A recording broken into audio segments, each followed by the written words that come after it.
Hi there! Does the Changan UNI-T deserve 150,000 dirhams? Let me tell you all about it. Interior, exterior, and how it drives. Let's start. First things first. This is the second Changan that I take this month. And I was really impressed with the Changan UNI-K, which is the bigger sister. It drives well, it was very comfortable. I love the exterior, I love the interior, although the exterior looked a little bit like a Porsche Macan somehow. But it was a very nice car to drive, to look at. And the only downside about it was the price. At 180,000 dirhams, it was a little bit expensive, especially for the market, and you can get a lot of other brands with the same price.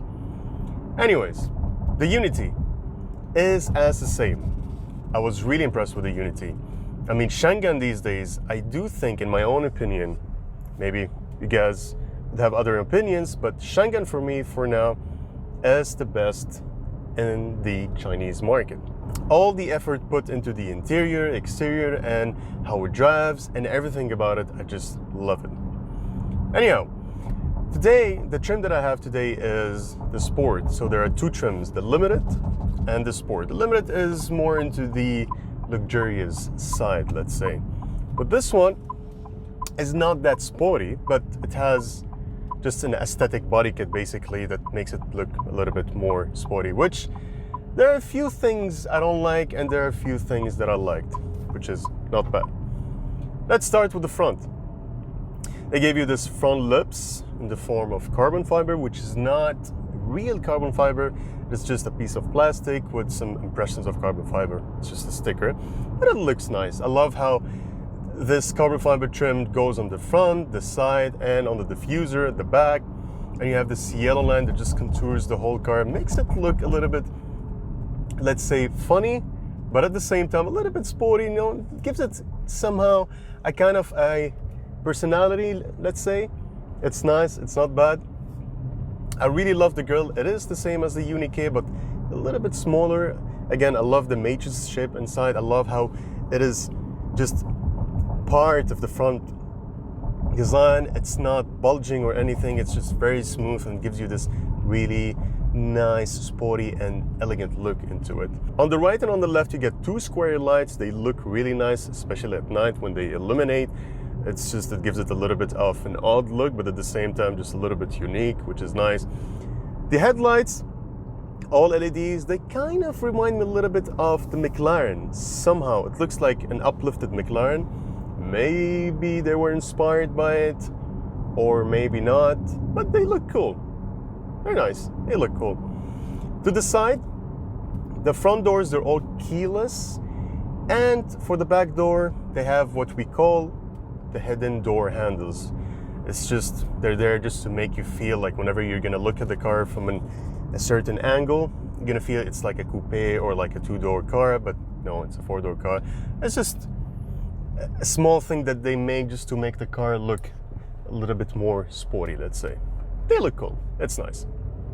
The back is one of the things that I like the most about the car, especially the tail lights. They're all LEDs. They look really nice. They kind of look a little bit like the Lexus NX somehow. I don't know what you guys think about it. I really love the Sport spoiler, although there is something that was a little bit cringy about it, which is those yellowish mini rockets. I wish they did not put that. Makes it look a little bit childish. I mean, the whole thing looks nice, but these mini rockets just ruins it a little bit. I don't know. But I really love the diffuser. It looks really sporty, it's really nice.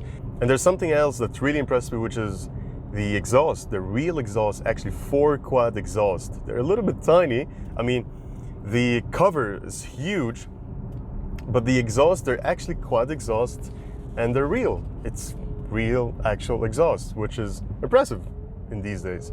Now for the interior.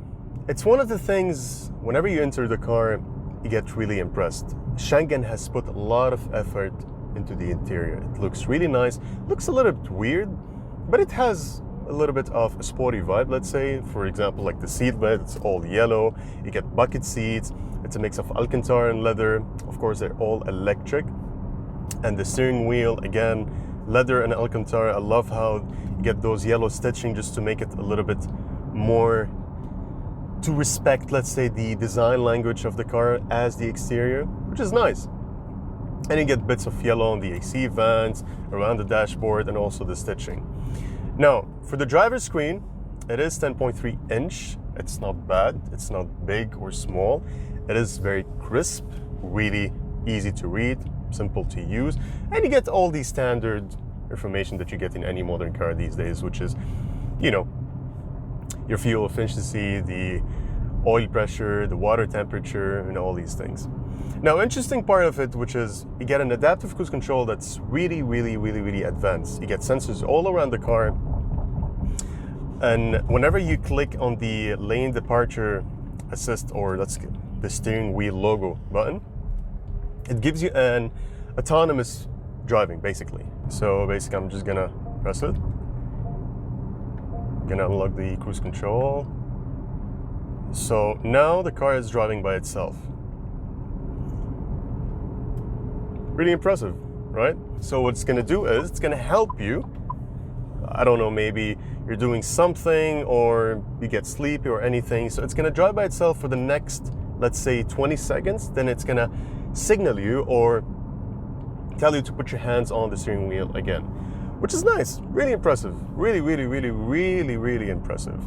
And the adaptive cruise control is very smooth. I mean, it's not that aggressive. If it feels that you're getting close to a car, it's gonna brake smoothly. It's not like those cars, whenever it feels that there is a car, it goes really hard and gives you this really nasty jerk.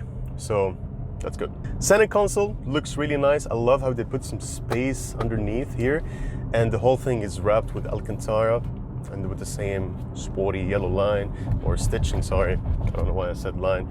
And for the center storage, more than enough. You can put a lot of stuff in it, some bottles, your wallet, some cash, anything. It's pretty much really decent.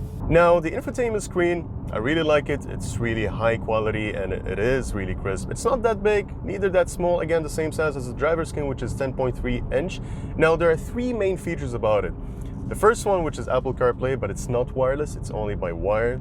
It's not bad, honestly, I don't mind it. And you get another feature, which is the DVR system, which is a system, once you press on the button that's on the gear shifter, it's gonna start recording in a 360-degree view. Basically just extra security. I mean, if there's an accident or anything, you would have the footage to back up your words if anything happens and you want to prove that it's not your fault or anything, which is useful. Now, the third thing that really, really, really impressed me, which is the reverse camera.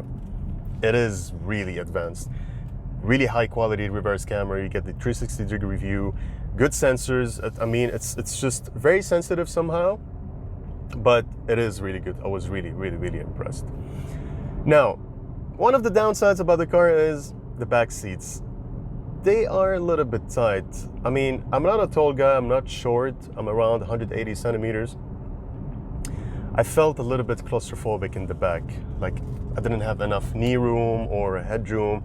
So, if you have kids, I mean, you're fine.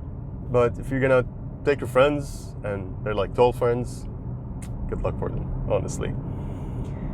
And the other downside, you just get one AC vent and just one USB input.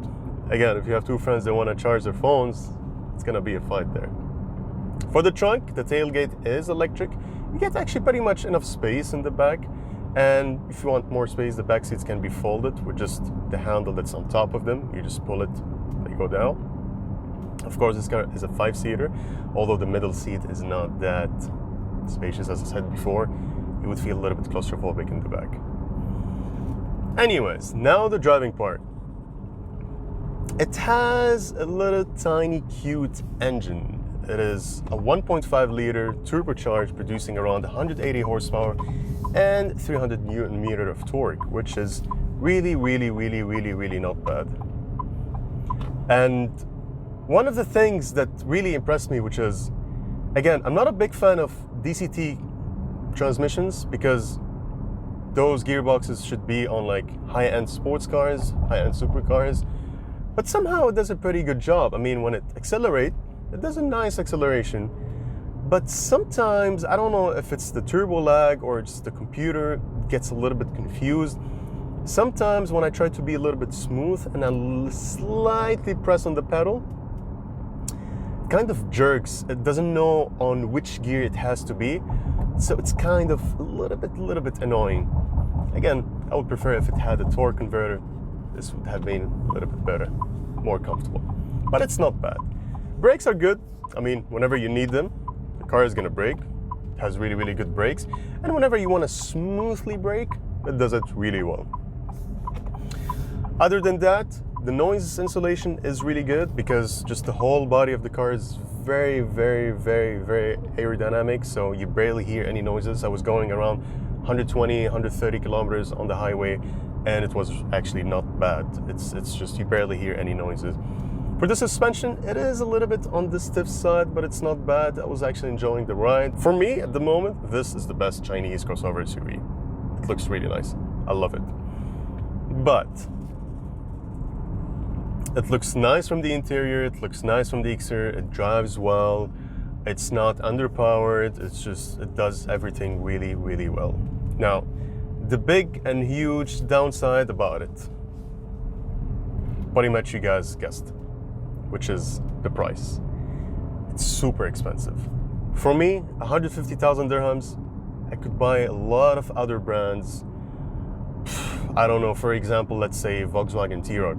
It is a really nice crossover SUV. It is a Volkswagen at the end of the day. It's a German car. And with a lesser price and almost the same features. And I could actually buy the T-Roc R-Line. That's just an example. So I do feel that the price is really, really high. And we all know Chinese cars are getting better and better and better. But their main selling point is always the cheap prices. Today, I want to buy a crossover SUV. There's a lot of brands out there in the market. Why would I buy a Chinese car if I can find the same thing in a German car or in an American car or any Japanese car too with a lesser price? Doesn't make sense anymore for me. So yeah, that's the only downside for me, which is the price.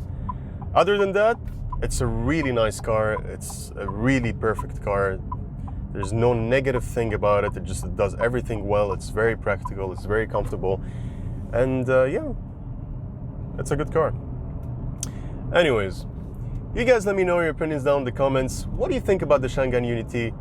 Do you think it deserves this price, or do you think it doesn't deserve this price? And with the same cash money, what would you buy? I want to know your opinions. And hope you guys enjoyed this review. And see you on the next one. Peace.